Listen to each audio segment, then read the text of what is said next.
Ngayong taong 2025, maraming analyst ang nagsasabing possible na raw na umabot ng $2 si Picoin bago matapos ang taong ito. Pero teka lang, hindi ito dahil sa hype lang. Maraming kailangang mangyari para maabot ni Picoin ang ganitong presyo. Kaya sa video na ito ay pag-uusapan po natin kung ano nga ba ang mga factors na pwedeng magtulak kay Picoin pataas at ano naman ang mga posibleng balakid sa kanyang pag-angat. Kaya maliban po dyan ay aalamin din natin kung ano po ang posibleng epekto nito para sa atin bilang mga Pinoy crypto traders at investors ni Pi Network. Pero bago po tayo magpatuloy ay pakibasa na lamang po muna ang disclaimer dito sa ibaba ng ating screen. Ayan. Sa ngayon ay marami pong tumitingin kay Picoin dahil sa kanyang bagong momentum. Lumagpas na po kasi siya sa ilang mga resistance levels o yung mga presyong madalas po niyang hindi malampasan noon. Ayon po sa mga analyst, kung magtutuloy-tuloy ang development sa ecosystem ni Pi tulad po ng mainnet upgrades at dagdag na mga apps sa loob ng Pi Network, posibleng tumama po si Picoin sa $2 as early as August 2025.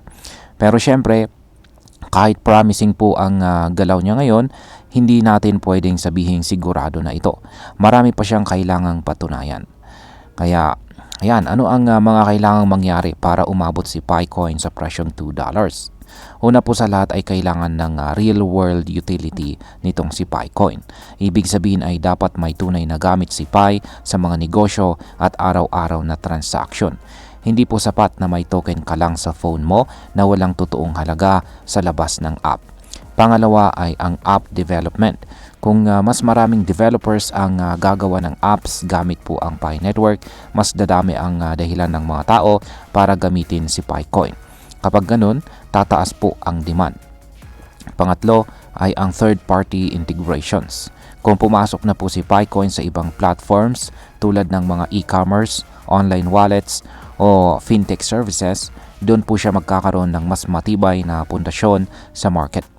Isipin mo na lang kung magagamit mo si Pi para bumili ng load, magbayad sa Shopee, or magpadala ng pera sa ibang bansa. Dito natin masasabi na, may gamit na talaga si Picoin. Ngayon paano kung magkakaroon po ng strategic partnership itong si Picoin? Yan, kung makakakuha naman si Picoin ng mga strategic partnerships, lalo na po sa retail o fintech, malaking tulong yan para sa kanyang pag-angat. Halimbawa, kung may isang malaking convenience store yan, na tatanggap ng Pi bilang pambayad, dadami ang tao na magkaka-interest sa token na ito. Ganon din kung pumasok siya sa cross-border payments o yung mga padala mula abroad, lalo na para sa ating mga OFW. Malaking bagay ito kung magiging mas madali at mura ang pagpapadala ng pera gamit lang ang Picoin. At syempre kung malilista si Picoin sa mga major exchanges gaya po ni Binance at saka Coinbase, ay tiyak na mas lalaki ang kanyang exposure at magiging mas madali para sa mga tao na bilhin or ibenta itong si Picoin. Ngayon is ano naman po ang posibleng mga balakid para hindi maabot or hindi umangat ang presyo ni Picoin sa presyong $2. Yan, hindi rin natin pwedeng kalimutan ang mga challenges. Una ay wala pa kasing official listing si Picoin sa mga major exchanges. Pangalawa ay kulang pa itong si Picoin sa transparent communication. Maraming members ng community ang nag-aabang pero madalas ay hindi malinaw ang updates mula sa core team. Kung hindi po maaayos ang communication, posibleng mawalan ng tiwala ang community. Pangatlo, hindi po sapat ang hype lamang. Marami ng crypto projects ang sumikat dahil po sa hype pero bumagsak din agad dahil walang tunay na value. Kung hindi po maipapakita ni Picoin ang tunay na utility, mahirap po siyang manatili sa mataas na presyo. Ayan.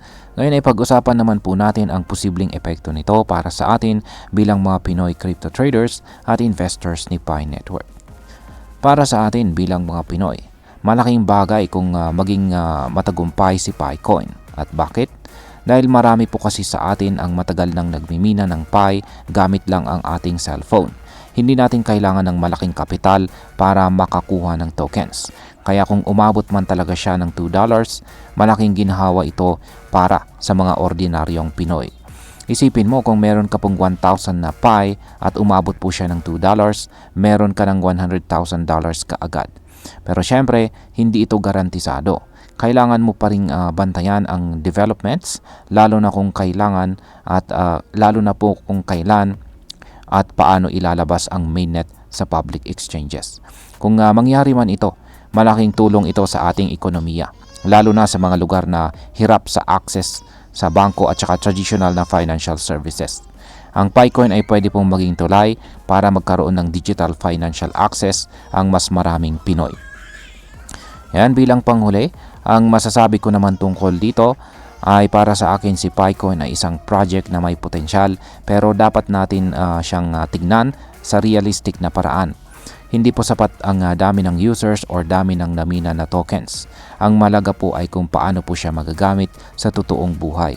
Sa ngayon ay maganda po ang galaw ni Picoin, at kung totoo nga ang mga sinasabing partnerships, ecosystem expansion at listing sa mga major exchanges, possible talaga ang $2. Pero kung wala ang mga ito, baka manatili lang siya bilang isang token na maraming may hawak pero walang gamit. Kaya ang pinaka-wise na gawin natin ay maghintay po tayo pero maging alerto. Bantayan po natin ang official updates at huwag pong gumawa ng desisyon base lamang sa hype. Yan, sa kabuuan.